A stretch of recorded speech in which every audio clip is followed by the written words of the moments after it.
Good evening. My name's Catherine LaCroix. I'll be your moderator tonight for this event.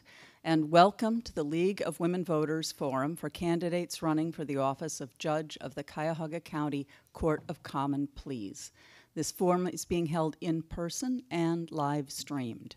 It will also be recorded and available for viewing on the League of Women Voters Greater Cleveland YouTube channel, which is accessible from our website. Our co-sponsors tonight are the Greater Cleveland Alumnae Chapter of Delta Sigma Theta Sorority, Inc., and the Ohio Fair Courts Alliance. We thank them for their support. We also thank the Cuyahoga County Public Library Parma Snow Branch for providing facilities for this event. The League of Women Voters is a 104-year-old nonpartisan organization. We do not support particular candidates or political parties. We do, however, offer voter education like this forum, and we take positions on issues of importance to voters where they're consistent with the League's mission. Our two candidates for this forum tonight are Mr. Daryl Denny and Ms. Joan Synenberg. Both are running for a 6-year term in the General Division of the Cuyahoga County Court of Common Pleas, beginning January 11th, 2025. The judges of the General Division of the Cuyahoga County Court of Common Pleas handle felony criminal cases, civil stalking protective orders, and civil lawsuits that involve more than $15,000. The General Division also hears appeals from some administrative agencies. Before we begin tonight's forum, let me explain our format. We will begin with 2-minute opening statements by each of the candidates. We will then ask questions for both candidates to answer. Each candidate will have 1 minute to answer each question. We rotate which candidate answers each question first. We anticipate that the question portion of this forum will take about a half an hour. At the end, each candidate may make a 2-minute closing statement. We ask that those who are here in our audience maintain a respectful silence and avoid expressions of support or any commentary on any candidate during this forum. And now I turn it over to Mr. Denny for an opening statement. Thank you. Thank you, Ms. Moderator. Good evening, everyone. My name is Daryl Denny. I am running for judge in the Court of Common Pleas General Division. I just want to tell you a little bit about myself and why I'm running. I've been a practicing trial attorney more specifically, for 27 years. Began my career as an assistant county prosecutor, and I'm currently the senior lead attorney in the office of the Cuyahoga County Public Defender. In between these two jobs of serving this county, I was a private practice attorney doing both civil and criminal matters. I consider myself to have been on both sides of the courtroom and to be well versed in the matters that come before the court for the seat for which I'm seeking. I am married. I'm a father of 3, and I just got to a point in my career where I thought I needed to do more in my service to the community, do more with the skills and knowledge that I had gained while practicing in these different matters. I see so many different things, and I've seen so many different things in so many different courtrooms across this state, and I just feel I have a lot to offer to this position. And so for that reason, I've come to the conclusion that you realize that when you're a judge, when you're in the Court of Common Pleas, when you're in any court, you realize that you're in the business of dispute resolution, and you find that when you're a litigant, you want to get to a resolution if you could. And so often the judge is a vital part of that process. And as I go through this process and of course continue to work every day in the court of law, I just find that it's so important that the judge is a huge part of the solution as opposed to a part of the problem. So again, my name is Daryl Denny. Thank you for your time. Ms. Synenberg. Thank you. Thank you, Catherine. Thank you to our sponsors for having this forum this evening. I'm Joan Synenberg. I'm a lifelong Clevelander. I'm 67 years old, which I hope no one views as a disqualifier in this race for me, which is a re-election bid. As far as my roots, I'm a 1975 graduate of Mayfield High School. Go Wildcats, have to say that. Undergraduate degree from Cleveland State School of Law, And I'll just note that I was in their Hall of Fame, inducted into the Hall of Fame for both my high school and Cleveland State College of Law, which also named me the 2009 Alumni of the Year. While I was in college, I was a jail social worker in Cuyahoga County, where I cemented my goal to help people as a passionate career path. I have been a lawyer for 35 years now, the first 16 years of which was in an active trial practice. I hung my shingle. I represented over 1,000 people who were indigent, as well as high-profile and complex cases. I was known for volunteerism. I volunteered from day one of my career with any resource in our community that could help our clients who were disenfranchised, poor, and needed assistance for their families. I've been a judge now nearly 20 years with extensive jury trial experience. So basically for the last nearly 40 years, I've walked into that Justice Center nearly every single day, and I have the same goal every day, and that is how to best serve our community. It's a promise that I've made and a promise that I submit to you I have kept. You know me. You know me from our community. You know me from the many programs I've conducted and I hope to share with you this evening. And check me out at reelectjudgejoansynenberg.com and compare my body of work with my challenger, who cannot make the case to take me out. We can agree that we need good judges and more minorities on the bench, so why take on a qualified, dedicated judge when there are 6 open seats? Considering I have the excellent ratings from Cleveland Metropolitan Bar Association, Norman Minor Bar Association, the Asian American Bar Association, the Criminal Lawyers Bar Association, and the Women's Bar Association, which gave my challenger a not recommended rating. Thank you.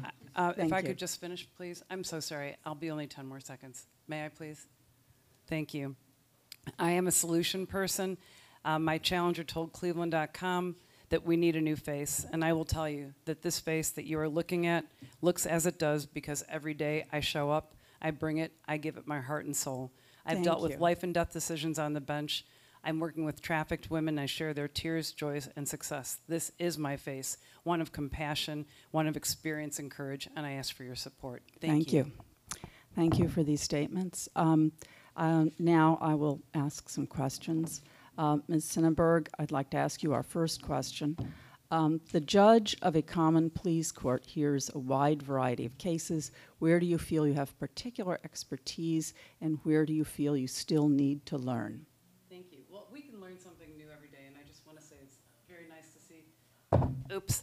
We can learn to use our microphones every time that we answer a question, so we can learn something new every day. I'd say my area of expertise, based on the 16 years that I've served on a specialized docket, has to do with dealing with people who have trauma, mental illness, and substance use disorders. I presided over the first recovery court in Ohio, which is dual diagnosis clients diagnosed both with substance use and trauma. And in year 10, the Supreme Court then certified us as the first felony human trafficking docket in Ohio. We are clinically driven. I have a team of about 10, expanding every day because there's so many partners with respect to community, with human trafficking, because it is a problem in our community. So that is where I think that, as well as creating the Pro Bono Collaborative to deal with the many non-criminal issues that our clients face that deal with their kids, their finances, their homes, that are barriers to their success. Thank you. Okay, thank you for that. Mr. Denny, same question. The judge of common pleas court hears a wide variety of cases. Where do you feel you have particular expertise, and where do you feel you will need to learn? Well, 100% my field of expertise would be anything that results in a trial. I've been a trial attorney my entire career, mainly jury trials. I can't even count how many I've presided, been a part of, both criminal, both as a prosecutor and defense attorney, both civil as a defense attorney and plaintiff's counsel. I've done depositions. So, yeah, I am a trial attorney, and so that's where my expertise lies. What's the rest of the question? I'm sorry. It was, where do you have particular expertise, and where do you feel you still need to learn? Well, obviously, having not been a judge before, I got to learn some of the nuances you get once you get on the bench, and just handling your docket, managing your docket, those things you'll get once you become a judge. But as far as what's going on in that courtroom and presiding over matters, I've been in the courtroom long enough to know I can do that day one. Thank you. Thank you. And now, since we're alternating who goes first, you're on for the next question also, which is to describe a case you've handled of which you're particularly proud and explain why. Oh, boy. A case. Doesn't have to be the most, just a case. Oh, can I have a second to think about that for a minute? A case I'm particularly proud.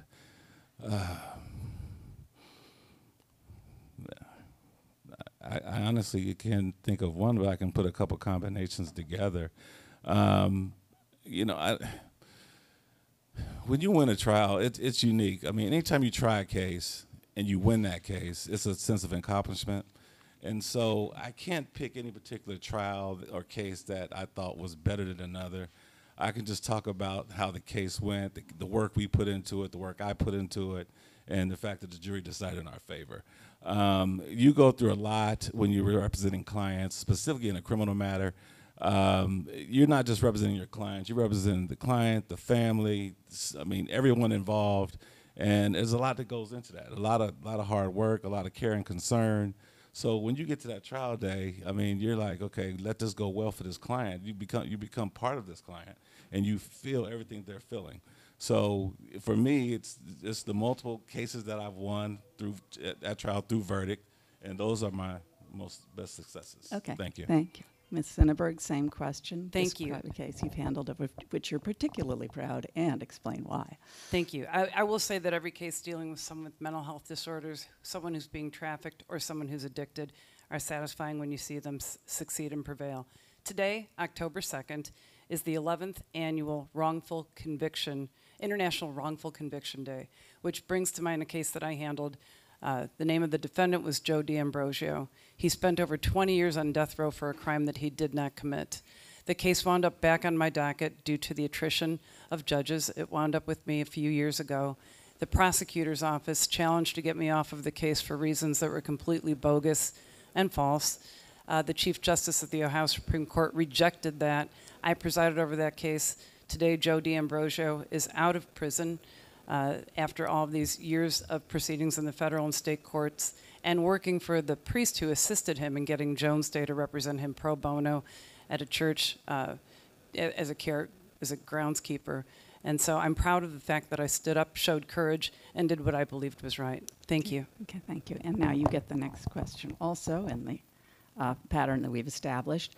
What qualities most impress you in the judges that you know on the bench or before whom in the past you have appeared? And do you think you possess those qualities? What aspirations do you have for the future in terms of qualities that you would like to achieve? Thank you. As far as qualities I hope to achieve, one is to keep an open mind. I don't feel from day one that I knew everything going in there. I believe judges have something to learn that is new every single day. The qualities that I admired as a practicing lawyer for 16 years were a judge who kept a trial date and considered a trial date to be serious. So that's important. Efficiency is important. Justice delayed is justice denied. I run an efficient docket. I pride myself on that. I don't grant continuances lightly, but reasonably. So I do believe that promoting civility in the courtroom, professionalism, and trying to move things along so that both victims, plaintiffs, defendants, and the accused feel that they are getting a fair process.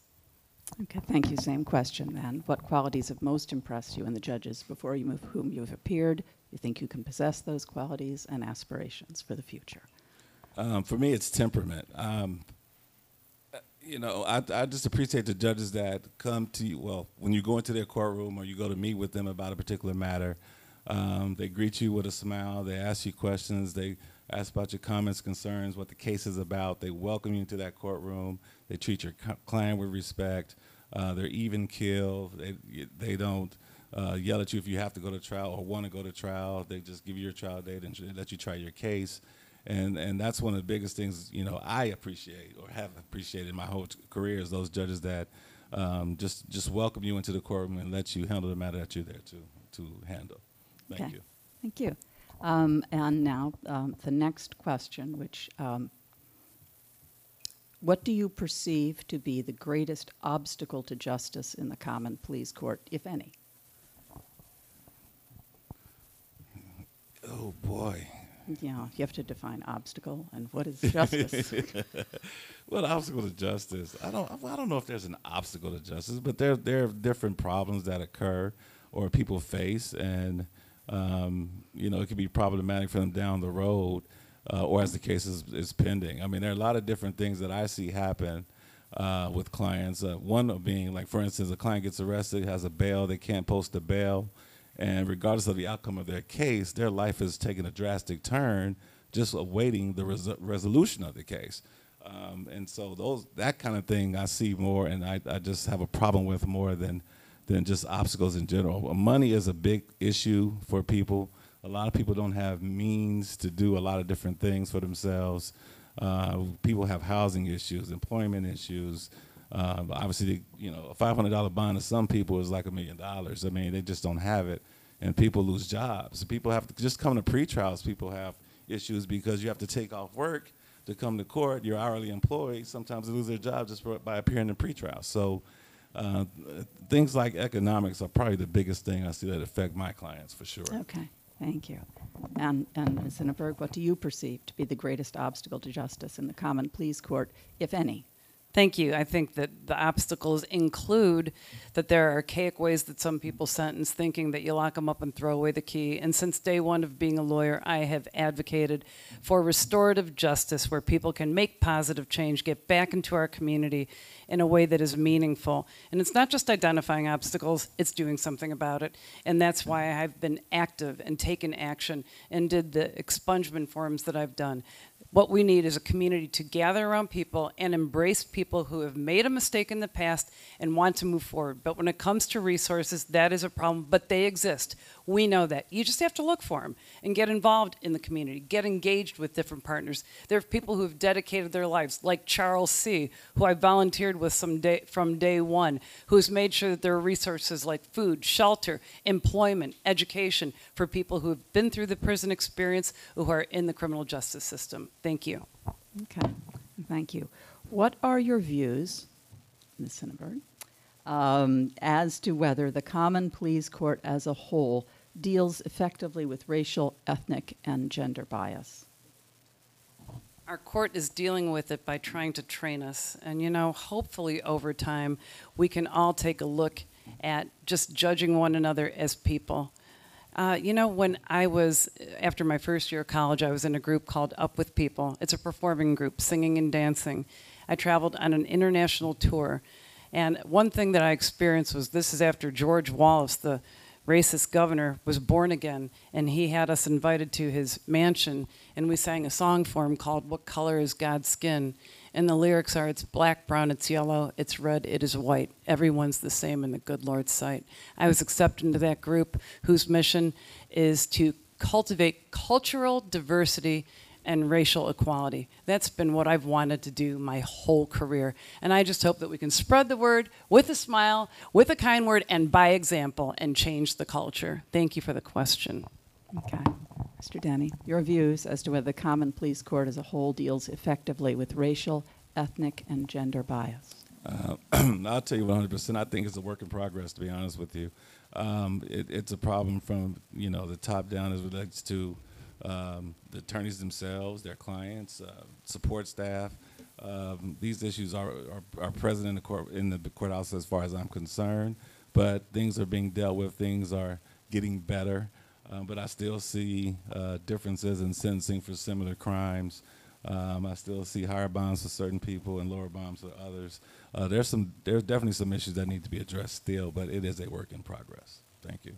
Okay.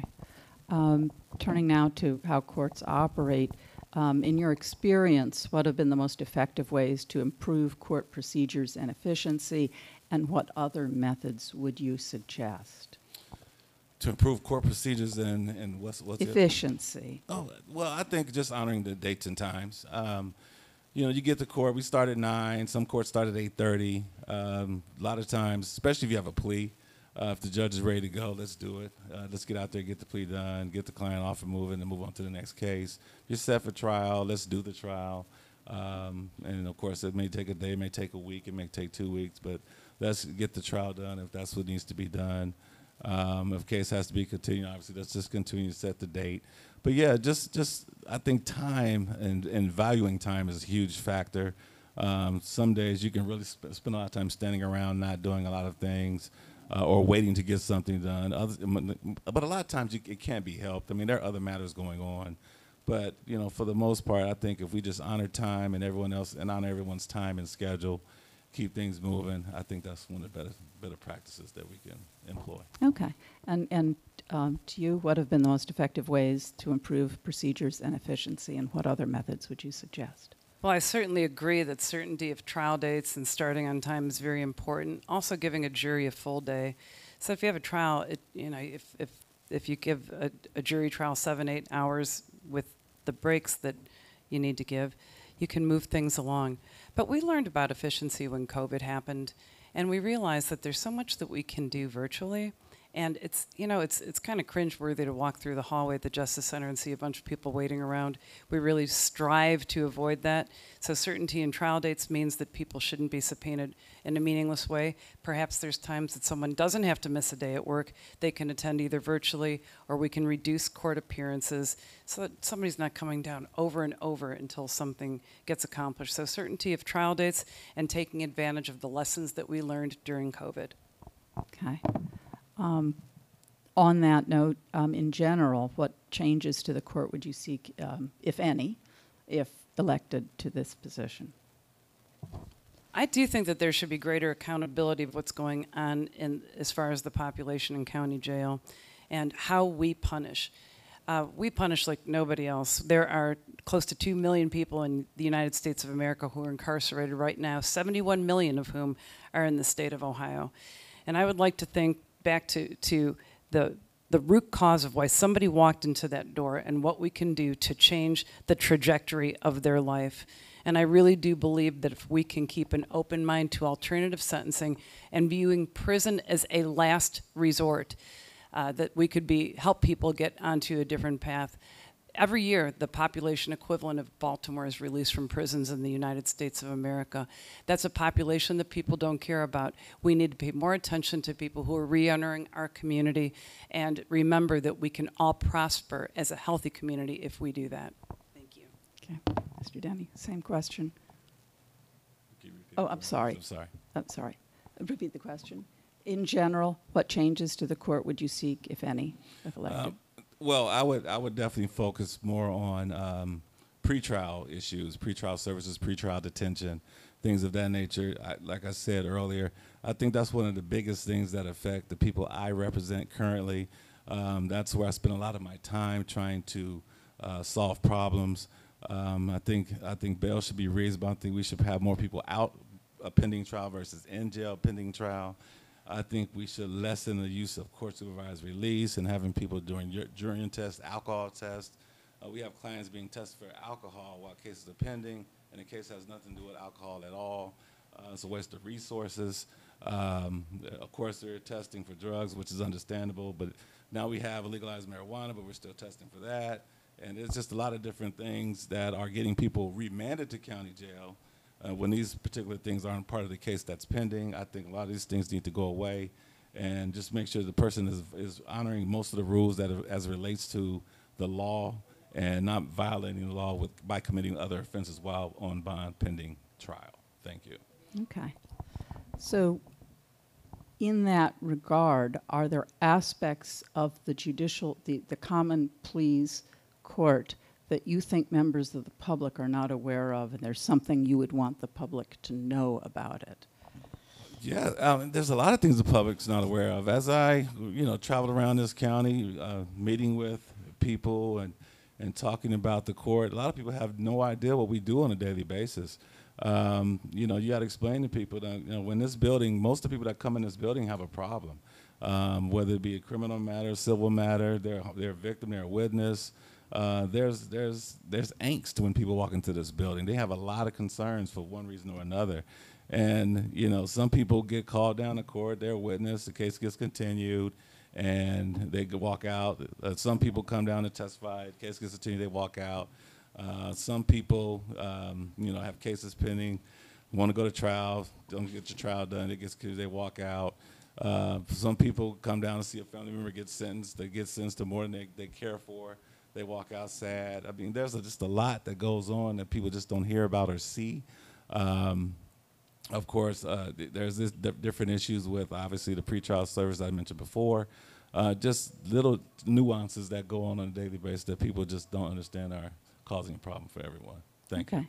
So, again, what aspects of the Court of Common Pleas do you think the general public is not aware of? What would you want them to know? I would want them to know about the Pro Bono Collaborative that I started 6 years ago, because every month in my courtroom, 15D, for people who are falling through those cracks in the civil justice system, people who need to talk to a lawyer, a civil attorney, to help them get through the issues that they are having with their criminal matters. I started this program. Legal Aid is my full-on partner.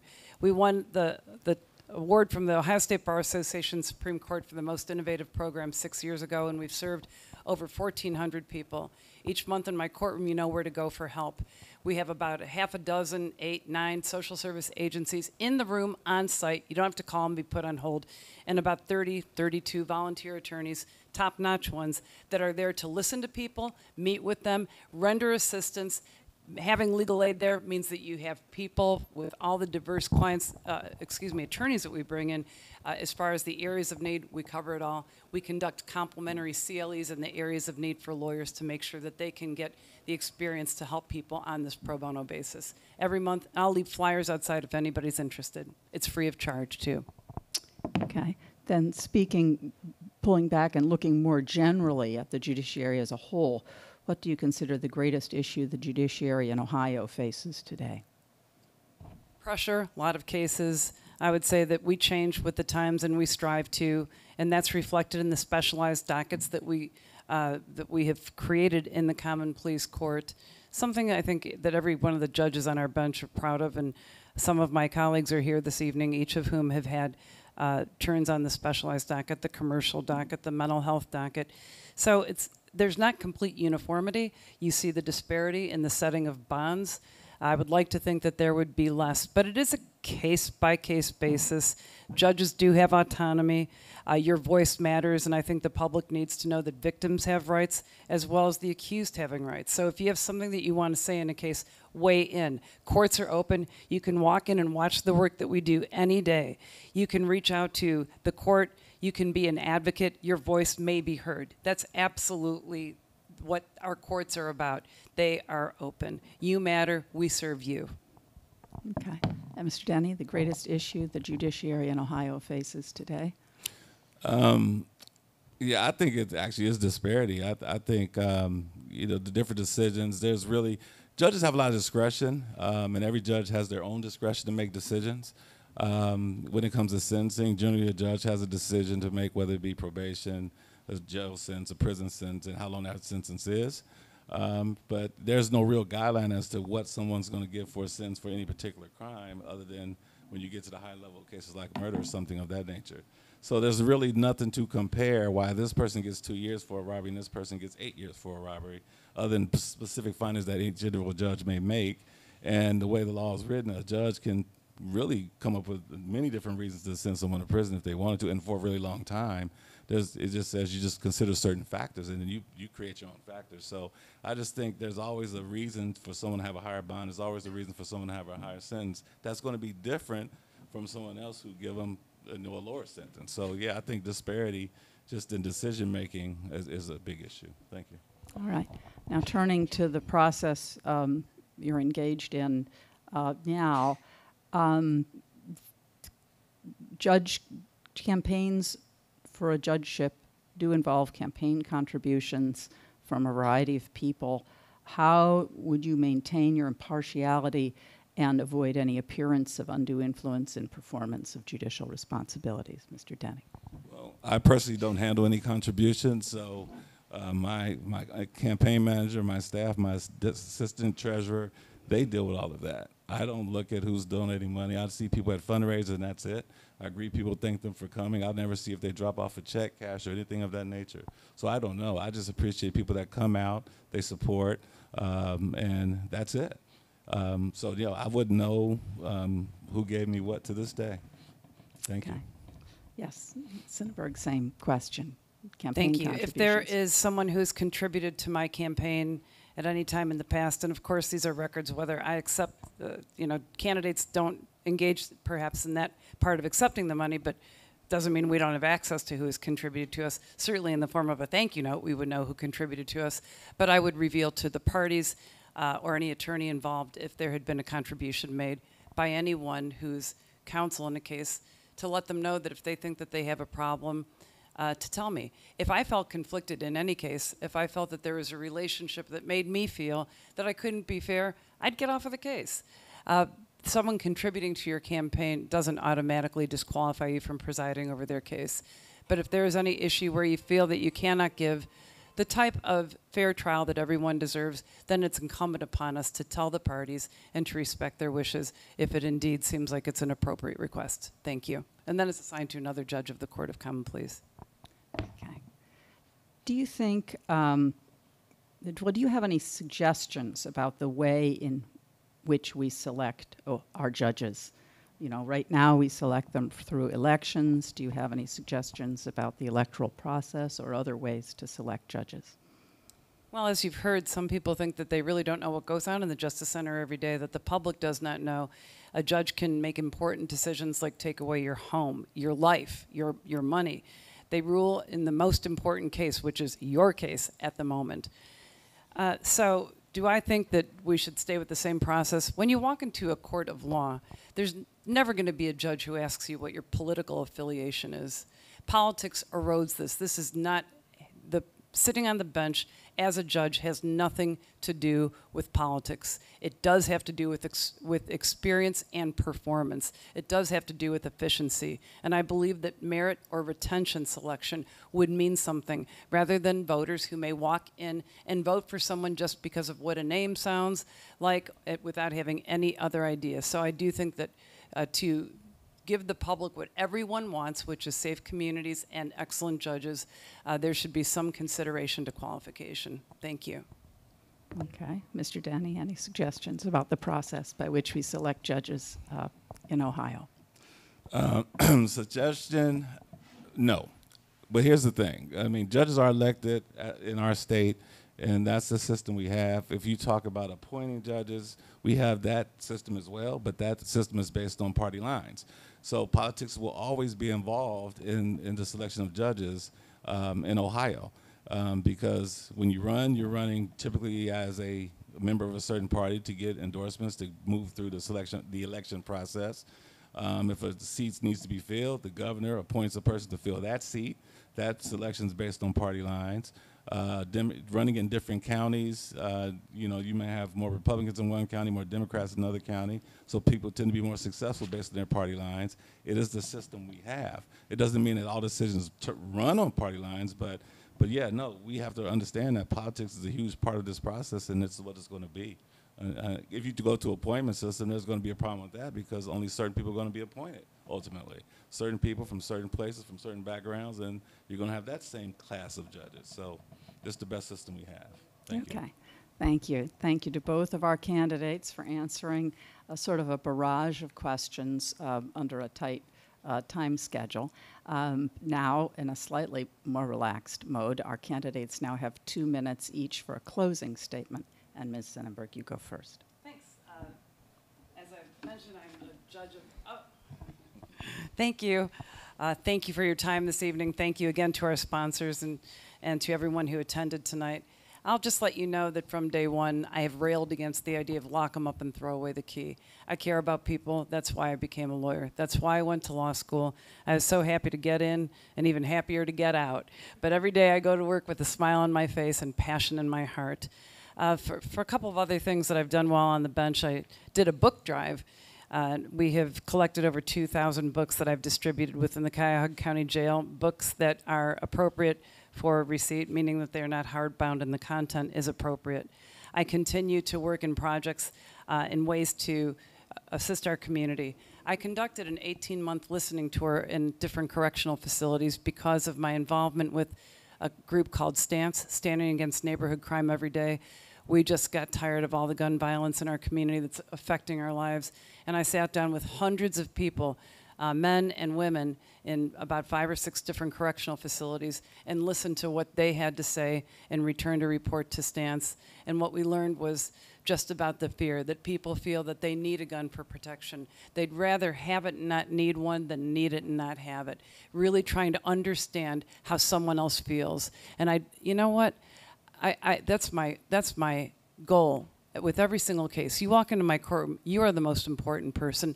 That is the most important case. And if I can't do that, I wouldn't be sitting here asking every one of you who are here in this room and those who are listening to give me your support for re-election. I believe I've made a case and established for you that I will give you everything I got. Everything I got, because I care. I love this community where I am deeply rooted. I am passionate, I'm dedicated, and I submit to you qualified to retain the seat which I have deserved. I request your support in my re-election bid. Thank you. Mr. Denny, 2 minutes for a closing statement. Thank you. Thank you very much. And thank you for this opportunity to address everyone this evening. I started this career of law for one purpose and one person only, and that's to help people. And I'm running for judge for basically the same reason, to help people and serve. I operate under the guise of equal justice, equal access to justice for everyone. Everything I've done every day in the courthouse for my entire career has been based on integrity, civility, kindness, and respect. And that's what I want to bring to the bench as well. I want people to come to that courtroom, know they're welcome in that courtroom, know that their matter has been heard, they've been treated fairly, regardless of the decision I hand down. I want you to walk out of the courtroom with a smile and comfort on your face, even if you didn't get the decision you wanted. And that comes from treating people fairly and with the utmost respect. And that's the way I've handled myself my entire career, and that's the way I will handle myself if elected judge. So I ask you all to consider me as your candidate as the new judge of Court of Crime and Pleas, Cuyahoga County. Thank you. Okay. Thank you very much to our candidates for being here and for answering our questions. We appreciate that courtesy very much. It's important to the role of the League in educating voters and improving our democracy. Thank you to our co-sponsors, the Greater Cleveland Alumnae Chapter of Delta Sigma Theta Sorority, Inc. and the Ohio Fair Courts Alliance. A video of tonight's forum will be posted on the LWV Greater Cleveland website, League of Women Voters, Greater Cleveland. That's lwvgreatercleveland.org. For more information on the other races that will be on your ballot in November, please visit vote411.org, our nonpartisan voter guide. Vote 411 is a one-stop shop for election-related information. It provides nonpartisan information, including local and statewide issues, candidates, polling locations, election dates and hours, early voting options, and ID requirements, which I must underscore have changed recently, and it is important to have the correct ID when you go to the polls to vote. If you're not already a League member, if you've found this event interesting and worthwhile, please consider joining the League. We're easy to find online. And thank you all for attending. Thank you for your courtesy, and good night. Thank you.